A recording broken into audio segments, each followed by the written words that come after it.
Oye Reine, ¿qué tal si estas vacaciones vamos de safari? ¿De safari? Claro, ver animales en estado salvaje de cerca. Paso. ¿Qué?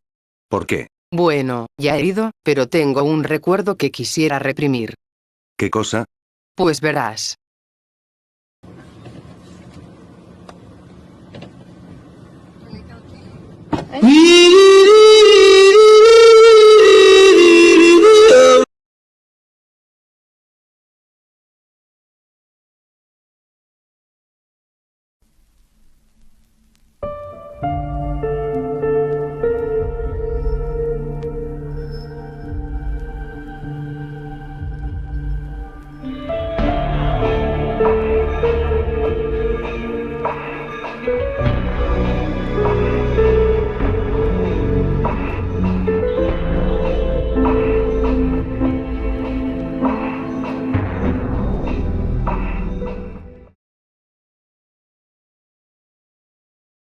El metro es un medio de transporte rápido y económico, el cual opera en muchos países alrededor del mundo. Siempre ha sido testigo de innumerables hechos desde curiosos hasta aterradores.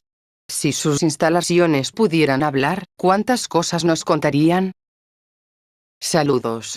Hoy escucharemos algunas historias oscuras referentes a este medio de transporte. Como no se especifica la locación de los hechos, puedes imaginar que ocurre en cualquier parte. Pero en fin, comencemos con esta.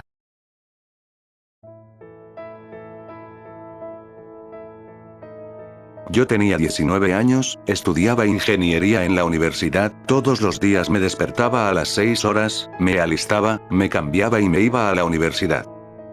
Como yo no tenía auto, tomaba el metro.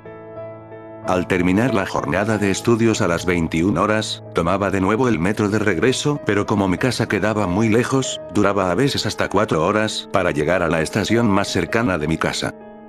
Todo iba sin novedad, los días pasaban y cada vez me acostumbraba más a mi nueva vida cotidiana. Una oscura noche después de estudiar cansada y somnolienta, tomé el metro como de costumbre. Había 3 personas sentadas frente a mí, por lo regular a esas horas nunca me encuentro con nadie en el metro, pero ese día fue una excepción. Me senté frente a esas personas, a los extremos había 2 hombres, uno de ellos con una tupida barba, llevaba un traje elegante color café que se veía que le quedaba grande, el otro era un hombre calvo, con lentes, era muy robusto y tenía un bigote muy tupido. La mujer nunca la olvidaré en el resto de mi vida. Ella era hermosa, su cabello era rubio dorado, tan brillante que parecía reflejar la luz de la cabina, llevaba una falda no muy corta ni muy larga de color gris oscuro, zapatillas negras, pero lo que más se me grabó de su rostro son sus ojos azules. Cuando me senté justo frente a esa mujer, noté que no dejaba de mirarme, sus ojos sin brillo me miraban fijamente, cosa que me incomodó. Pasaron minutos y la mujer no dejaba de mirarme, lo cual empezó a incomodarme más y a ponerme nerviosa, así que decidí sacar un libro que llevaba en mi mochila, como no me animaba a dormirme como de costumbre en el metro por la mujer, decidí ponerme a leer.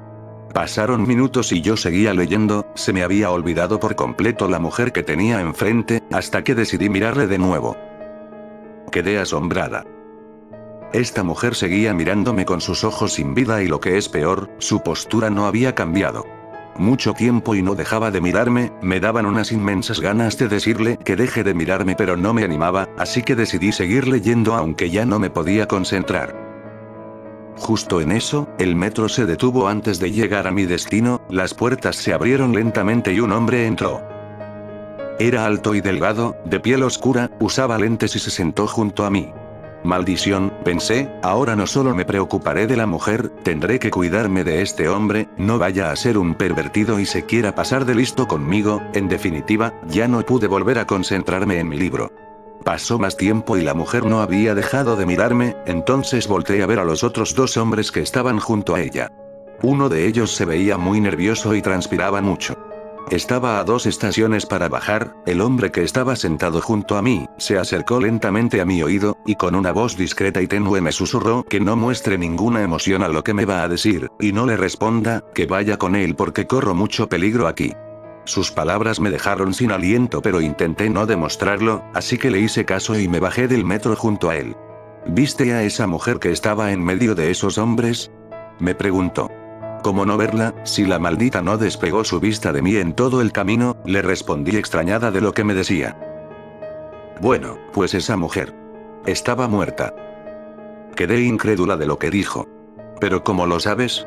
¿Cómo dices declaraciones tan fuertes? Le pregunté temerosa. Llevo 12 años trabajando de médico forense, créeme que he visto muchos cadáveres, y esa mujer tenía exactamente los mismos rasgos de un muerto, su aspecto gris y sus ojos sin brillo y fríos. No puede ser, entonces los hombres que estaban junto a ella estaban muy nerviosos, se veía claramente que la mujer se iba a caer para el frente, ellos la estaban agarrando para que no se cayera, pero tarde o temprano se daría y quién sabe. ¿Qué te hubieran hecho si los hubieras descubierto?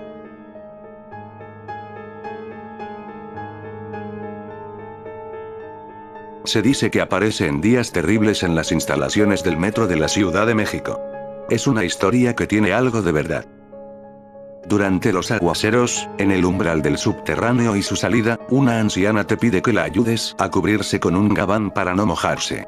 Una vez que la miras cubrirse la cabeza, la anciana te regala algún objeto que lleve. Te dice que te lo da como agradecimiento por haberle ayudado. Si te quedas a escuchar una historia que te cuente, comienza a decir que su hijo se suicidó, tirándose a las vías para ser arrollado por el tren que va hacia Indios Verdes. Algunos dicen que el hijo de aquella fantasmal anciana se mató en la estación Hidalgo en hora pico, y otros dicen que fue en Valderas. Si te llevas el objeto que te regala, te darás cuenta que es una flauta. Se dice que por las noches esa flauta se toca sola. Los ojos de la vieja estaban nublados por las cataratas. Lo sé muy bien porque la historia que quiero contar es en primera persona. Si no me hubiera pasado a mí no la estaría contando. Yo sé que no soy una buena persona, pero intento serlo de vez en cuando. La vieja se me acercó y al ver su estado de vulnerabilidad sentí odio y compasión.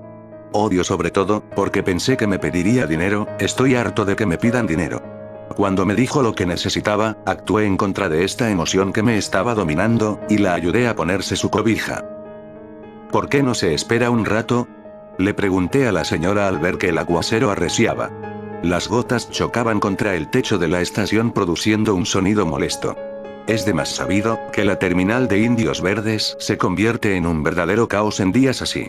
Esta situación resulta muy peligrosa para una anciana que apenas puede mover las piernas. Sobre todo si tiene una cobija encima que le impide moverse. La señora, que tendría unos 70 años, sonrió, enseñándome sus dientes podridos. Me dijo que vive cerca de ahí. Entonces le ofrecí dinero para que tomara un taxi, pero me rechazó diciendo que en verdad vivía muy cerca y que prefería caminar. En agradecimiento me dio esa maldita flauta. La vi subir con mucho esfuerzo las escaleras y perderse entre el mar de gente que bajaba y subía como una marea provocada por la lluvia. De hecho sí había una marea creciente porque el agua comenzaba a bajar por las escaleras.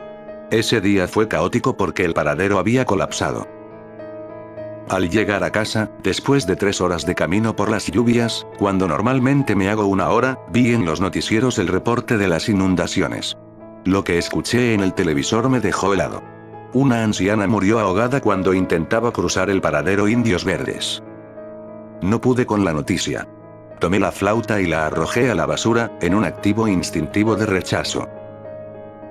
Por la noche sonó su melodía. Ahí me di cuenta que la leyenda era verdadera. Así que cerré la bolsa y la aventé por la ventana. A las 4 de la madrugada pasó la carreta de basura, un drogadicto pasa con una carreta tirada por un caballo recogiendo la basura. Le aventé 5 pesos desde mi ventana y se llevó la bolsa. Escuché el ruido de la flauta alejándose hasta que cesó. La llorona del metro no es la misma que todos conocemos.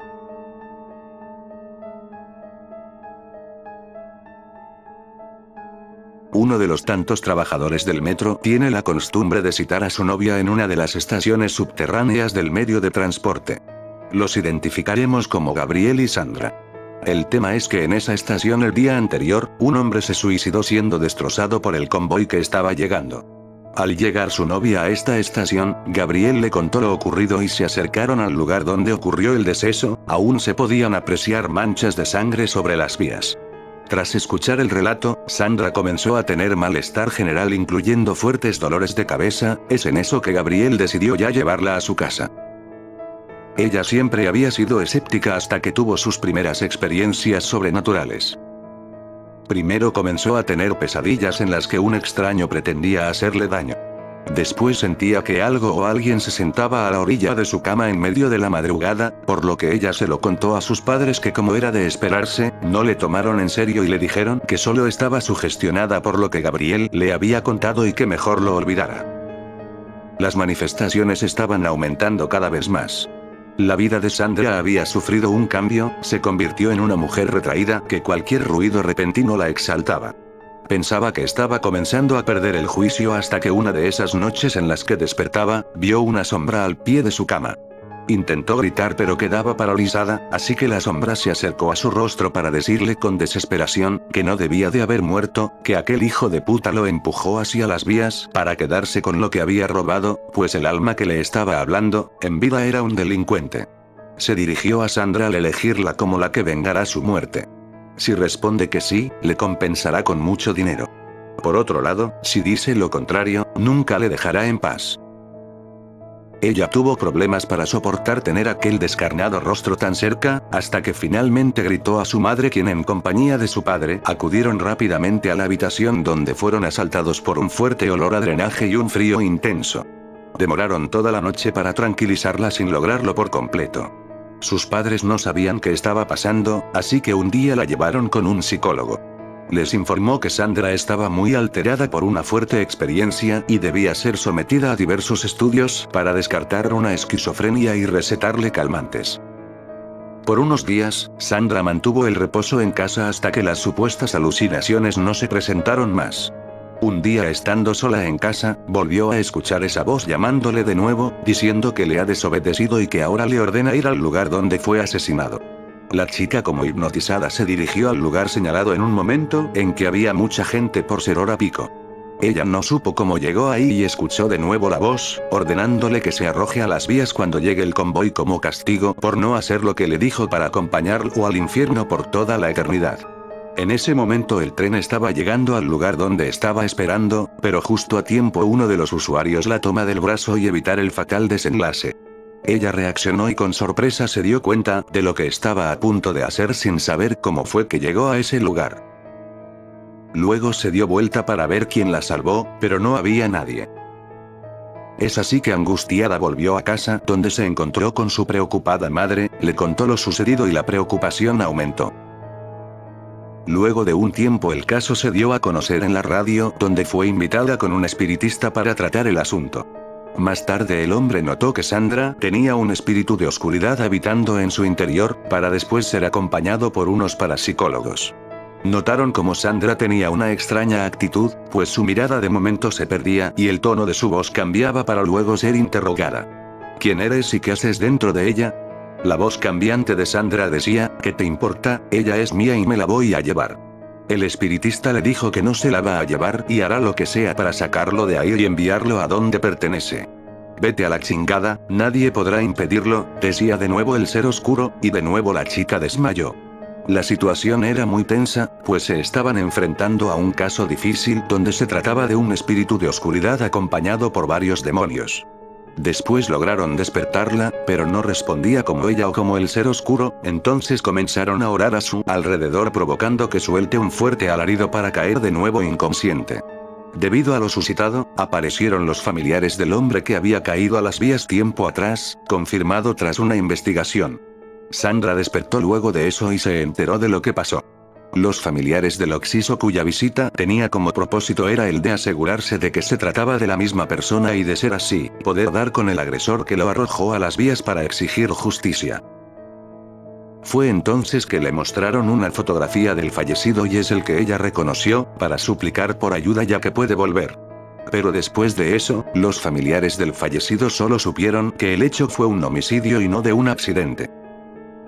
Tras ello, Sandra tenía deseos de vomitar, el cual fue una sustancia pestilente de color verde y negruzca, lo que daba señal de que la sesión terminó con el abandono del ser oscuro del cuerpo de la chica. Días después ella continuó su vida, dejando atrás la más espantosa experiencia de su vida, que comenzó en uno de los tantos andenes del metro.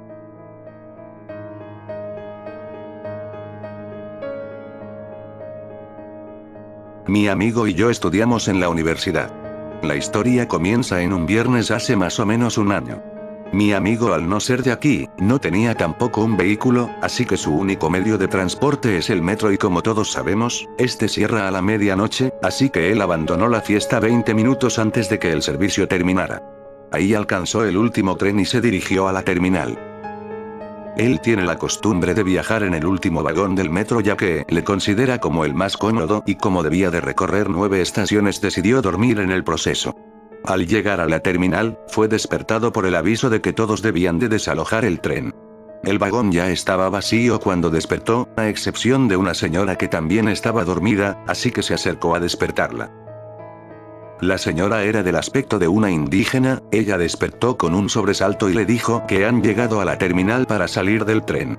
Ella respondió que aún debe quedarse, ya que su hija tiene leucemia y está internada en un hospital cercano a una de las estaciones de esa misma línea, y como no cuenta con seguro, debe ahorrar para su tratamiento.